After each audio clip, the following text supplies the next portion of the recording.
Segurança em Foco.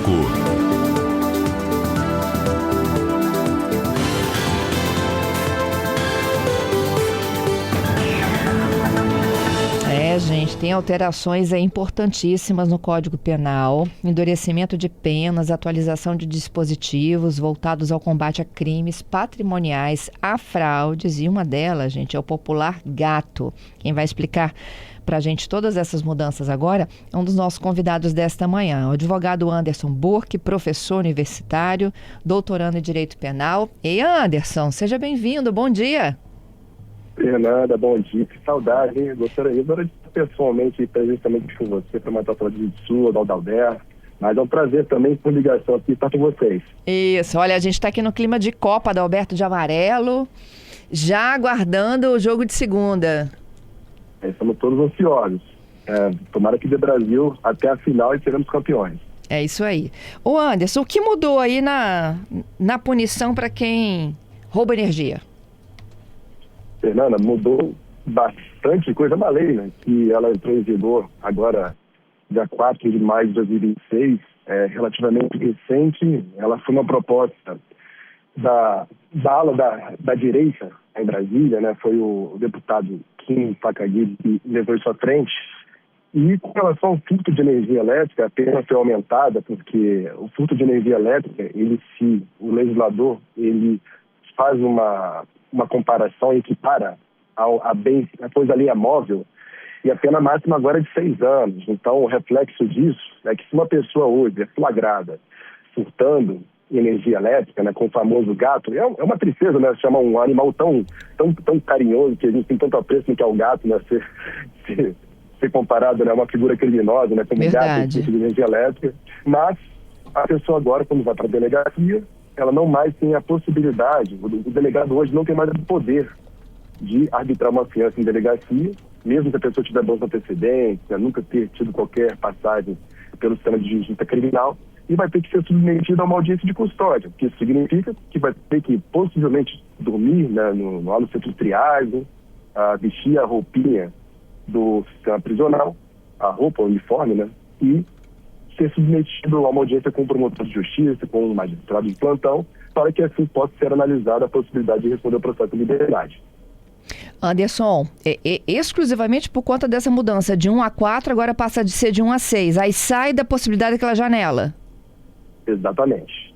Sai da possibilidade de ser tudo ali tratado e deliberado com relação à questão da cautelar, da liberdade ou não em delegacia. Agora tem que ser submetido à audiência de custódia, que tem uma burocracia para isso e leva um tempo, né? Aí é uma janela de um dia, menos de 24 horas até 24 horas para que possa ter essa deliberação.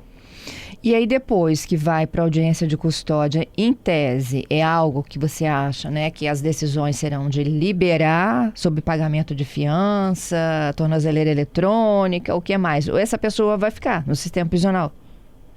Depende muito, Fernando. Por quê? Eu falei aqui da figura simples, né? Eu falei da figura simples. Desculpa só visitar um pouquinho da pergunta, mas já respondo ela.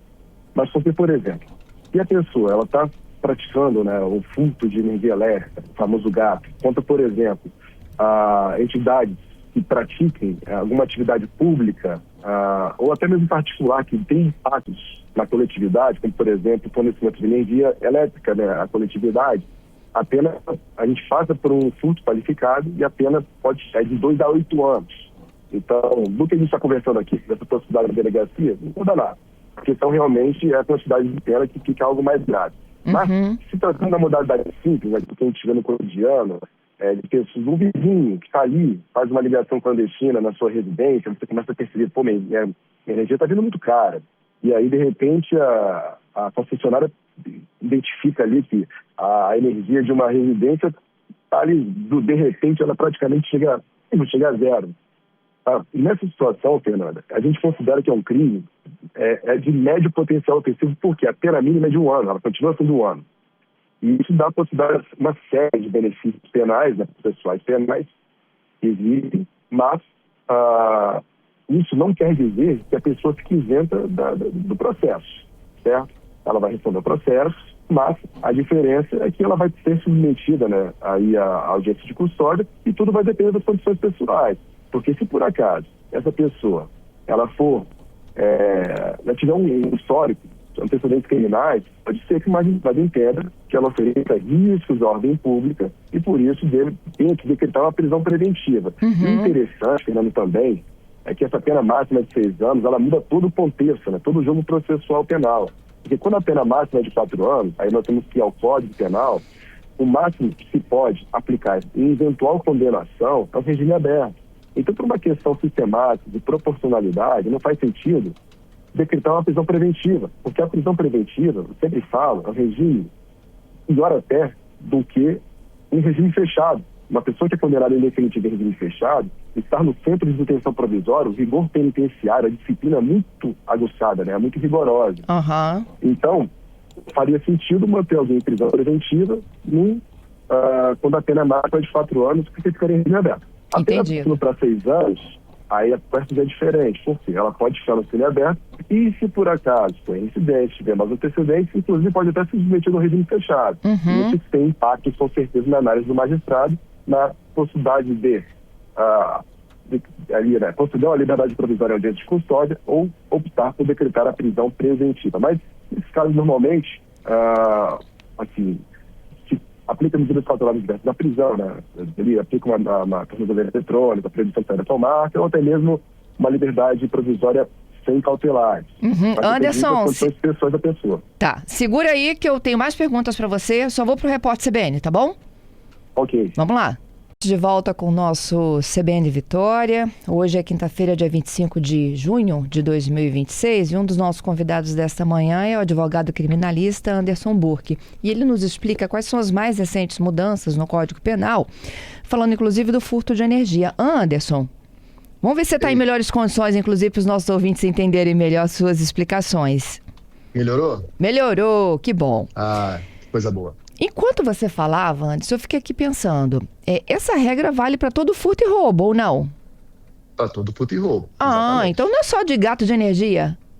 Não. Essa legislação que foi, né, publicada recentemente, ela faz uma revisão geral dos crimes patrimoniais. Então, é uma mudança que afetou furto, roubo, receptação, criou novas figuras criminosas, inclusive. E, assim, as penas foram aumentadas de uma forma muito relevante. Eu estava aqui pensando, inclusive, no furto ou roubo de celular, que é um dos crimes de maior relevância hoje, né, nas estatísticas.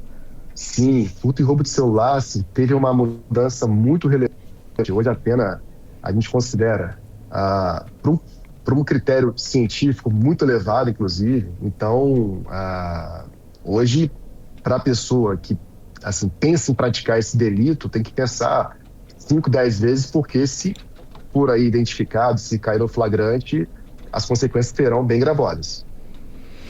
E aí, quando a gente fala de furto, é de 1 a 6 e roubo?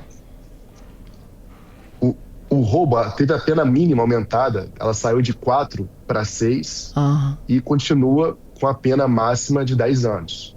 Então, hoje, uma pessoa que pratica um roubo, do mínimo, vai ter uma condenação em regime semiaberto, com a possibilidade real, factual, de estar também no regime fechado, né? Porque ali você tem um lapso que se aproxima muito. Por quê? Só para explicar para vocês. Se a pena, no caso concreto, for aplicada em 4 anos, é o regime aberto. 4 para menos, né? Entre 4 e 8, semiaberto. E 8 para cima, regime fechado, e isso impacta no rigor penitenciário que a pessoa vai ser submetida. Entendido. E eu sempre peço para os meus entrevistados, Anderson, explicarem rapidamente a diferença de furto para roubo, né? E muitas das vezes a gente até usa a expressão de forma equivocada. Certo. Veja só, o furto é você subtrair coisa alheia móvel para si ou para outrem sem violência nem grave ameaça. Então, por exemplo, você tem a subtração de algum bem sem perceber que aquilo foi subtraído, a sua revelia. Mas quando é empregada violência ou grave ameaça mediante arma de fogo, uso de arma branca, faca, ou mediante violência, né, com agressões, ou até mesmo quando uma pessoa, vamos supor, ela reduz sua capacidade de resistência ou autodeterminação com utilização de medicamentos, né, o famoso Boa Noite Cinderela, aí é considerado roubo. Então a figura muda quando tem emprego dessas elementares e dessas condutas.